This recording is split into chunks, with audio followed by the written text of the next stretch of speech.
Super hero movies ने अपनी original crossover से हम फैंस को बहुत ज्यादा एंटरटेन किया, लेकिन अब बारी लेवल बढ़ाने की आ गई है, जहां पर सुपर हीरो मूवीज का असली मजा हमें मल्टीवर्स में देखने को मिलेगा। और स्टूडियोज ने इसकी शुरुआत कर भी दी है, जहां पर वार्नर ब्रोस ने जैक स्नाइडर की जस्टिस लीग को रिलीज करके DCU के एक अल्टरनेट टाइमलाइन को कंफर्म कर दिया है। वहीं पर दूसरी ओर मार्वल स्टूडियोज भी WandaVision सीरीज के अंदर एक्समैन के पिएत्रो मैक्सिमोव को लेकर और स्पाइडरमैन 3 और doctor strange in the multiverse of madness के अंदर एक बड़े मल्टीवर्सल इवेंट को हिंट कर रहा है। पर इन सारी की सारी कंफ्यूजन में अगर आप भी ये सवाल पूछते हैं कि मल्टीवर्स क्या है, एक ही टाइम पर सेम कैरेक्टर को डिफरेंट एक्टर्स क्यों प्ले कर रहे हैं, क्यों मल्टीवर्स मार्वल और DC के लिए इतना जरूरी है और ये इनके किस तरह से काम आएगा, आज की इस वीडियो में हम इन सारे सवालों के जवाब देने की कोशिश करेंगे, जिसका इंस्पिरेशन मुझे निरूपन जगरेकर जी के कमेंट से मिला था, जहां पर मैंने सोचा कि इसी बहाने पूरे के पूरे मल्टीवर्स का कॉन्सेप्ट ही क्यों न समझाया जाए। सो थैंक यू निरूपन कमेंट करने के लिए। हे गाइस, मेरा नाम है पंकज सागर और आपका स्वागत है गेमों को हिंदी की एक और फ्रेश वीडियो में।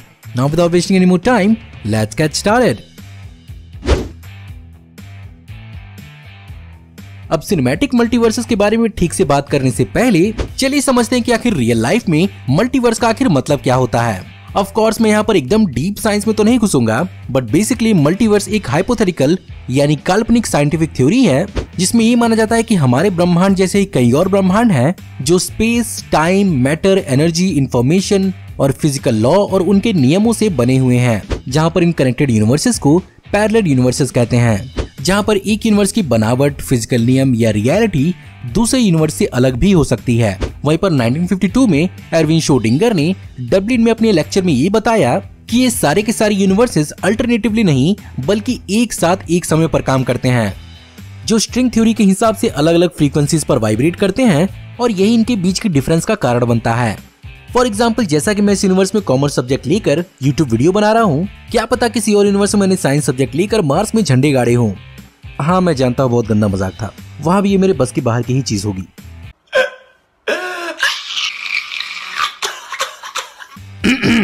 एनीवे, इस तरह की डुअल स्टेट को साइंटिफिक टर्म्स में सुपरपोजिशन कहा जाता है। अब रियल लाइफ में इसके कोई ठोस प्रूफ तो नहीं मिले हैं, पर इसका इस्तेमाल साइंस, लिटरेचर और रिलीजन के साथ साथ साइंस फिक्शन और कॉमिक बुक्स में बहुत ही क्रिएटिव ढंग से हुआ है, जहां पर 1961 के द फ्लैश के इशू नंबर 123 से ही कॉमिक बुक्स के अंदर मल्टीवर्स एक क्रिएटिव टूल की तरह है, जिसका इस्तेमाल कॉमिक बुक राइटर्स बिना किसी कंटिन्यूएशन की झंझट में फंसे अपनी यूनिक कहानी को बताने में इस्तेमाल करते हैं, जहां पर कई बार एक ही कैरेक्टर के डिफरेंट वर्जन्स या किसी कहानी के अलग नतीजे या अलग सिचुएशंस को इमेजिन किया जाता है। इसके ऊपर से इसी चीज का इस्तेमाल करके राइटर्स जब चाहे तब किसी भी कैरेक्टर्स की कहानी को नए तरीके से शुरू या खत्म भी कर देते हैं। फॉर एग्जाम्पल, आपने कॉमिक बुक्स के अंदर अपने फेवरेट सुपर हीरो को मरते हुए सुना होगा और एट द सेम टाइम उसे किसी और ही कॉमिक बुक में एक्शन करते हुए भी देखा होगा। ऑफ कोर्स रीडर्स को भी इससे फायदा ये होता है कि उन्हें एक ही बोरिंग कंटिन्यूएशन को बार बार नहीं पढ़ना होता है और उनके सामने एक ही कहानी और कैरेक्टर की कई सारी वैरायटीज होती हैं और वो जिसे चाहे उसे फॉलो कर सकते हैं। अब इसी फॉर्मूला का इस्तेमाल सिनेमैटिक सुपर हीरो मूवीज में भी किया जाना है, जहां पर बिल्कुल कॉमिक बुक राइटर्स की तरह ही फिल्म मेकर्स को अपनी कहानी को अपने पेस और अपनी क्रिएटिविटी के हिसाब से अपनी सुपर हीरो मूवीज को बनाने का मौका मिलेगा, जहां पर वो किसी भी कहानी या कैरेक्टर को किसी भी रूप में शुरू या खत्म कर सकते हैं। और इससे हम व्यूवर्स को फायदा ये पहुंचेगा कि बिल्कुल कॉमिक बुक की तरह ही हमारे पास एक ही कैरेक्टर्स और कहानियों की अलग अलग वैरायटीज होंगी एंड ऑफ कोर्स इनका सिनेमैटिक क्रॉसओवर तहलका मचाएगा।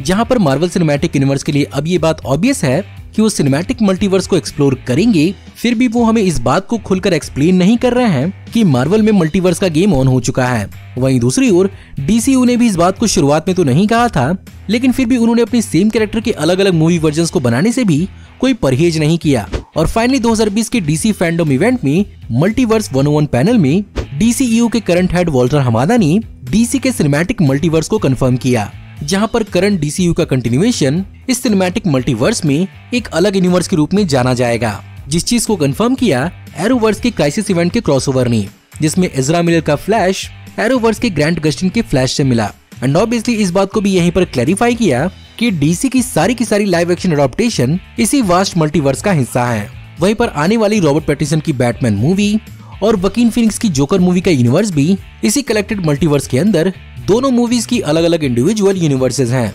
यही कारण है कि ये DCU के बेन एफ्लेक वाले बैटमैन और जैरेड लेटो वाले जोकर से पूरी तरह से अलग हैं। इतना ही नहीं, हमें आने वाली इज़रा मिलर की फ्लैश पॉइंट मूवी में 1989 के टिम बर्टन के माइकल कीटन का बैटमैन दिखेगा, जो दूसरे एंगल से देखा जाए तो हमें एक्सप्लेन कर रहा है कि डीसी का ये मल्टीवर्स कितना ज्यादा पुराना है। वहीं दूसरी ओर मार्वल सिनेमैटिक यूनिवर्स के अंदर doctor strange madness in the multiverse में हमें मल्टीवर्स के दिखने की पूरी गारंटी है। लेकिन उससे पहले भी मार्वल सिनेमैटिक यूनिवर्स के स्पाइडरमैन 3 में हमें स्पाइडर वर्स के भी दिखने की पूरी उम्मीद है। जहां पर अगर रीसेंट रिपोर्ट्स की बात मानी तो हमें ओरिजिनल सैम राइमी के स्पाइडरमैन मूवीज में से हमें स्पाइडरमैन 2 में डॉक्टर ऑक्टोपस का रोल प्ले करने वाले एल्फ्रेड मोलिना तो दिखेंगे ही, साथ ही साथ द अमेजिंग स्पाइडरमैन 2 में इलेक्ट्रो का रोल प्ले करने वाले जेमी फॉक्स भी दिखेंगे। और रूमर तो ये भी है कि इनसे निपटने के लिए एमसीयू के टॉम हॉलैंड का स्पाइडरमैन का साथ देने के लिए पिछले दोनों टोबी मैगवायर के स्पाइडरमैन और एंड्रयू गारफील्ड के स्पाइडरमैन भी इस मूवी में दिखेंगे। वहीं दूसरी ओर वांडाविजन सीरीज के अंदर भी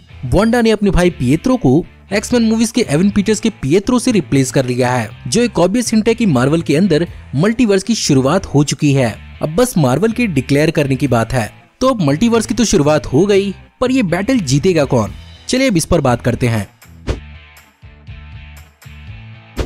as a fan of course मैं मार्वल सिनेमैटिक यूनिवर्स और डीसीयू दोनों की तरफ से हूँ, और जब दोनों ही अपना 100% देंगे तो हम फैंस की ही चांदी होगी। पर फिर भी एक ऑब्वियस कंपैरिजन तो बनता ही है। तो अगर सबसे पहले बात करें एमसीयू की, तो मेरे हिसाब से मार्वल स्टूडियोज मल्टीवर्स का इस्तेमाल मार्वल सिनेमैटिक यूनिवर्स के अंदर अपनी कई सारे कैरेक्टर्स को एमसीयू का हिस्सा बनाने में कर सकता है, स्पेशली एक्समैन कैरेक्टर्स को। वहीं पर दूसरी तरफ यहाँ पर डीसीयू अपनी पुरानी गलतियों को सुधारने में इसका इस्तेमाल कर सकता है। जहाँ पर ये बात तो ऑब्वियस है कि अगर जैक स्नाइडर की जस्टिस लीग कंटिन्यू हो रही है तो बेसिकली जो अभी की करंट डीसीयू है वो बैटमैन वर्सेस सुपरमैन का एक अल्टरनेट टाइमलाइन है, जहां पर बेसिकली बहुत हद तक सब कुछ नॉर्मल ही चल रहा है। वहीं पर जैक स्नाइडर का ओरिजिनल कट डीसीयू का ओरिजिनल टाइमलाइन हो सकता है, जिसके कारण अगर जैक स्नाइडर वाला जस्टिस लीग पॉपुलर हुआ तो क्या पता वार्नर ब्रोस आगे जाकर उसी टाइमलाइन को फिर से कंटिन्यू करे, और कौन जाने की आने वाली flash point movie current ongoing DCU timeline को स्क्रैप करने के लिए ही हो, और क्या पता यही मूवी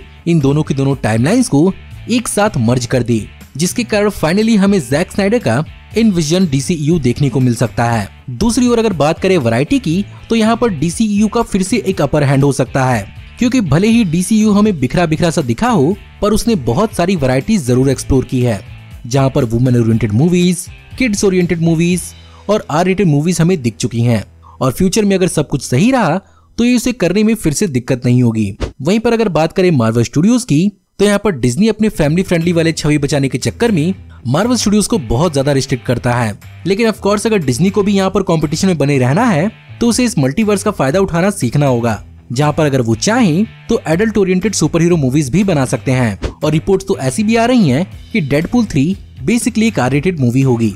तो क्या पता डिज्नी ने इस चीज की शुरुआत कर भी दी हो। अब बस देखना यही होगा कि दोनों में से सबसे पहले कौन अपने मल्टीवर्स को हमारे सामने रखता है।